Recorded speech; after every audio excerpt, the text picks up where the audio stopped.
In the world of dating and relationships, playing games is a form of manipulation. It's done to take control and take advantage of the person that they're dating, right? However, it's detrimental, it's hurtful, it's frustrating. Nobody should experience this. It is not okay. So today we're going to talk about why people do this, what are the behaviors to look out for, and what you can do to stop people playing games with you.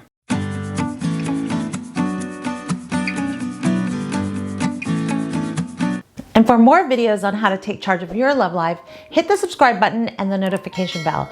And if you found this video to be helpful, don't forget to like the video.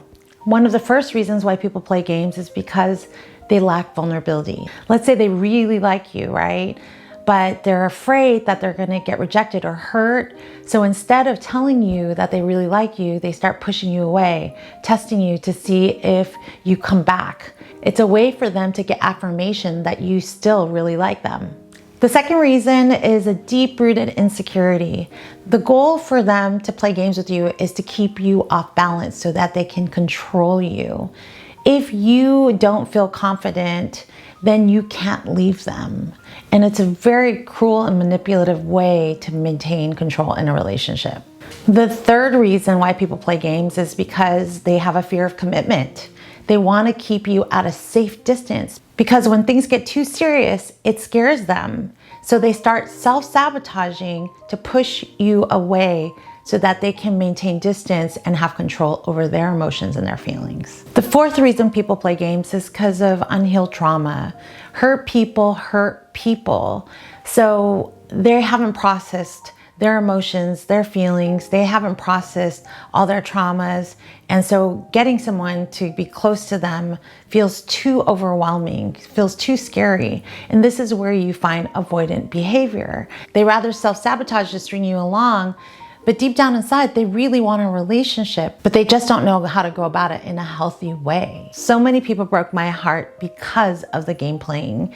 They just weren't ready for a relationship. So let me share with you behaviors you need to look out for so that you can avoid these game players. Game playing tactic number one, the disappearing act. This is where you're in the trenches, you are getting to know someone, you're talking on the phone, and you're all excited, and then all of a sudden, boom, they pull back, and you're like, what's going on? Everything was great. Why are you starting to pull back? And then you start fawning and you start trying to people please to get their attention. You sit by the phone, trust me, I know this, I did this too. And you're waiting, looking at, your cell phone going, when is this person gonna call me? You text them and you're having anxiety because you're worried that they're not gonna reply. And then when they finally reply, it's like days later or even weeks later. They just aren't making you feel like a priority anymore. They did the disappearing act on you. When you see this, this is a massive red flag that this person is playing games with you. The second tactic is the jealousy game. This is where the person you're dating starts giving their attention to someone else and they start complimenting them, focusing on them, and you're like, what's going on here? We're dating. Why are you talking about them with me? But the whole point is to make you jealous, to knock you off balance so that they can control you, make you feel insecure, and they have the upper hand. So when you see this, it's time to reevaluate your relationship and start thinking about walking away. And the third tactic is the I'm not ready game. And when I say I'm not ready, I mean ready for commitment. So this is a person that you're dating for several months and you start asking, where is this relationship going? And they're like, why are you taking it so seriously? Let's go with the flow. I'm that type of person. I don't want to put labels on things. And then when you start dating other people and they notice you pulling back, they start coming in hard and love bombing you and trying to win you over. You start investing back in the relationship. And as soon as you invest back in the relationship, they pull away again. This is a tactic to keep you invested without them committing to the relationship.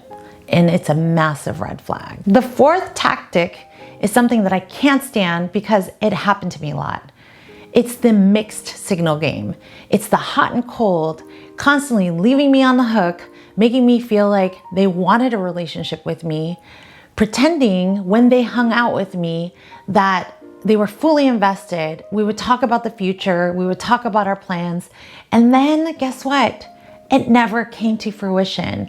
And when they left our dates, when we didn't hang out, all of a sudden they would disappear. I wouldn't get phone calls, text messages, only whenever they were lonely. They would pop up and call me, and all of a sudden they were there, they were present, and then after hanging out with me, getting their needs met, they would disappear again. If you see this, do not ignore it. It's a form of breadcrumbing, and you deserve more than crumbs. You know, when it comes to game playing, the best way to stop it is not play the game. As soon as you see those behaviors, disengage. There's no point because there's immaturity, there's not a level of emotional availability. Why waste your time on dating someone like that? The second thing I want you to focus on is someone's actions rather than their words, because people can promise you the world, but their actions and their follow through can tell you a different story. If you see someone following through with consistency, that builds a lot of trust, right?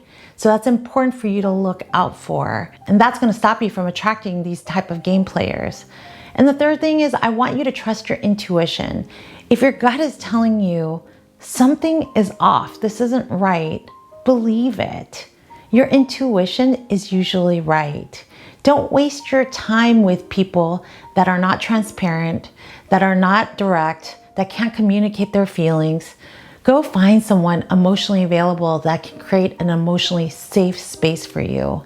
You'll know it because your nervous system will feel safe and calm when you're around them, not feeling full of anxiety and making you hypervigilant. And lastly, you need to learn how to walk away. Learn how to say no to what you don't want to make room for what you do want. As soon as you encounter some of these behaviors, it's a sign that they're not vulnerable.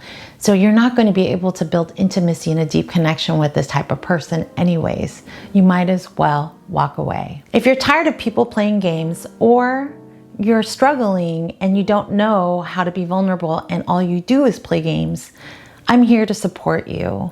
Leave a comment or your questions below. I do reply, or visit me at amythedatingcoach.com. I have private coaching and on-demand programs to help support you to learn how to find lasting love. Thank you so much for joining me, and I'll see you in the next video.